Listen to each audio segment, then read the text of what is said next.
Hey, everybody, this is TJR. And this is Robert Kinsler. I'm very excited to be talking music with you today because on November 10th, the highly anticipated Jimi Hendrix Experience live at the Hollywood Bowl, August 18th, 1967, will be released. And it's coming out via both audio CD and vinyl. Now, this is a concert recording that was captured more than 55 years ago, and it features the legendary Jimi Hendrix Experience when they performed at the Hollywood Bowl, and they performed just 5 days before the U.S. release of the groundbreaking debut album, Are You Experienced? So just real quick, this was recorded 5 days before the release of the U.S. debut of Are You Experienced. It had already been released in the U.K. by the time they were doing this performance. And in the UK, they already were getting accolades. They were getting huge fans from the Beatles and Pete Townsend, just, Eric Clapton, just all these, artists out there on the other side of the pond were raving about Jimi Hendrix. But here in the US, the album had not come out yet, and nobody knew who he was.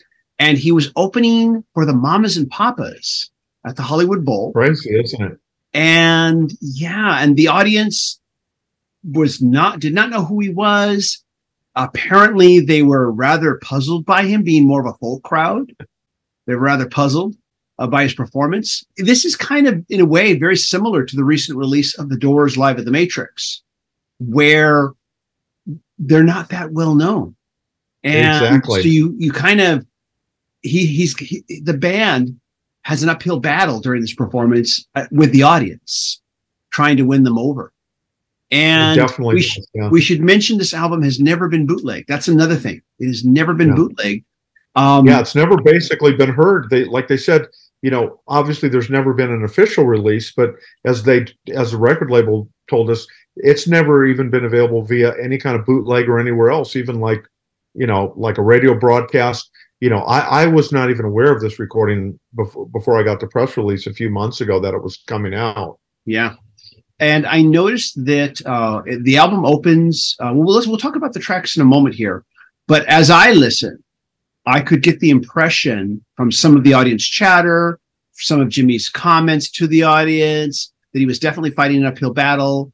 But I did notice, though, that the opening track, when we start with track 1 here, there's an introduction, and it is from KHJ Radio here in Southern California. I don't even know if KHJ exists anymore here in Southern California because I tuned out to radio decades ago.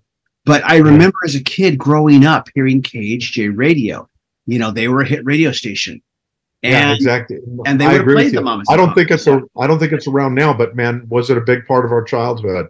Yeah, so that was like a blast from the past hearing that introduction. Maybe talk a little bit about some of the recording quality, because this album is being released from a 2-track, I guess, master tape that they have. Yeah. But I know it's important, and some really good thoughts on that, TJ. Yeah, okay, certainly. So I guess the first thing I should talk about with this, and I'm sure a lot of Hendrix fans are used to this by now when it comes to a lot of these live recordings. There are limitations. Let's just put it that way. There are limitations in the source recording. I'm sure that engineer Eddie Kramer has done the very best he can with the source material he's had to work with on this. But there is this sort of ceiling of noise distortion that the audio gets as close as it can without going too far into it. Because if it did, it would start to become unlistenable. And that's the main limitation when you're listening to this. I'm glad to hear that you had some information about how it was recorded. It was just a 2-track master. I have a feeling that this is one of those situations where there's no way to properly mix this. It's all locked in. And It's a shame because, say, for instance, the demixing technology that was available for, like, say, Revolver, the remix, or what was available for the recent Now and Then. It's a shame that technology couldn't have been made available for something like this, where they could have separated all the instruments, cleaned up the noise, really gotten those tracks nice and crystal clear, and then remix it. Because in spite of these audio limitations, this is an exciting and electrifying performance. I think you'll agree. You'd be blown away if it was maybe recorded last week. This was a trio performing before the Mamas and the Papas went out on. Yeah. It's just groundbreaking what he's doing on the guitar, and just this no holds barred kind of presentation, even though, like you said, the audience is obviously maybe a little bit taken aback, not sure what they're saying. But boy, that Hendrix put the pedal to the metal and he didn't let go. We're talking about Jimi Hendrix, vocals and guitar, drummer Mitch Mitchell, and bassist Noel Redding. Yeah, they all were. All three of them were putting, all three of the guys. In spite of the, because when they first walk out, Hendrix actually says to the audience, "We don't care if you laugh, just so long as you laugh on key." So clearly they were already getting some jeers. They were already getting some negative reaction just for their appearance. There is commentary in the liner notes of this album from the Mamas and the Papas about how they came on. They just looked very crazy to their audience. Hendrix and the Experience just looked really, really crazy to them with their outfits, really outrageous. So they got some negative reaction. You can tell that right from the very beginning, but they're not holding back. They launch into Sgt. Pepper's Lonely Hearts Club Band, their cover of that track. I think they performed it a few days after the album came out. Exactly, yeah, very quickly, yeah. There's some insane blues covers on this, like Killing Floor, Catfish Blues. There's a great cover of Bob Dylan's Like a Rolling Stone on this. They close with a killer cover of Wild Thing.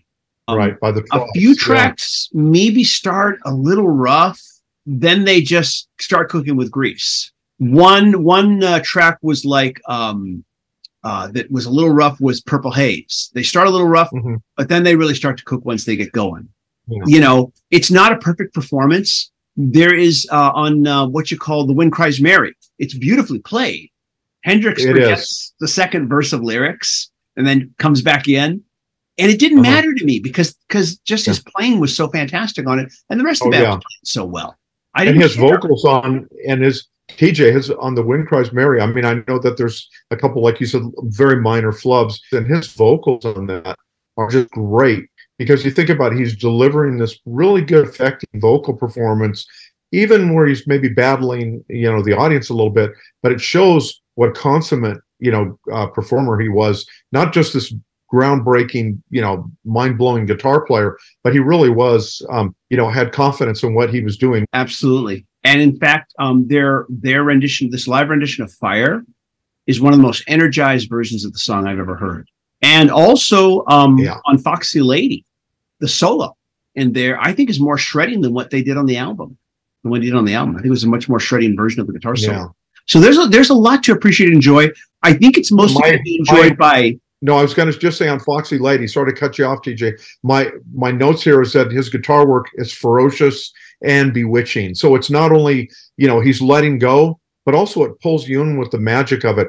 That's one of those, amazing qualities about what made Hendrix so special. It was more than the speed of the notes or, how much feedback or it was just how he put everything together into this really amazing sonic brew that has never been replicated. Yeah. And I was just going to finish by saying that I think this is going to be still, though, because of the limitations in the audio, the source material, it's going to be mainly of interest to serious Hendrix fans, which is probably who's only people watching this video. But also, I think just guitarists in general will want to hear this, just to be able to hear some of what he's doing. I mean, the rest of the band is on fire, too. I'm not a drummer, I'm not a bass player, but what I heard was pretty amazing. This is a band that's really, they've been together for about a year now. They've done their share of performances and they know how to play together. And it really shows in recordings in spite of any audio limitations. So for that reason, I'm recommending it. I'm recommending that if you have any interest in Hendrix at all, that you at least stream it because it will be available on streaming along with a CD and vinyl. Oh, yeah. Yeah, I know. And I think we're both on the same page. I mean, we hear the limitations of the recording, but boy, there's no limitations on what the Jimi Hendrix what they're doing on stage. Yeah, no limitations there. Absolutely. So with that said, I guess we'll just wrap this up. First of all, just let us know if you plan on getting this, and once it's been released, if you've heard it, let us know your thoughts on the performance. We'd be curious to hear. As always, if you like these videos, be sure to hit like, hit subscribe, hit the bell notification icon so you never miss a video. And a big thank you to the patron supporters who are helping give us that extra level of support. Patron supporters do receive exclusive weekly videos not available on this channel. Robert, thanks so much. It's been great. And it has been. We'll see you all in the next video. Take care, everybody. Bye-bye. Bye, everyone.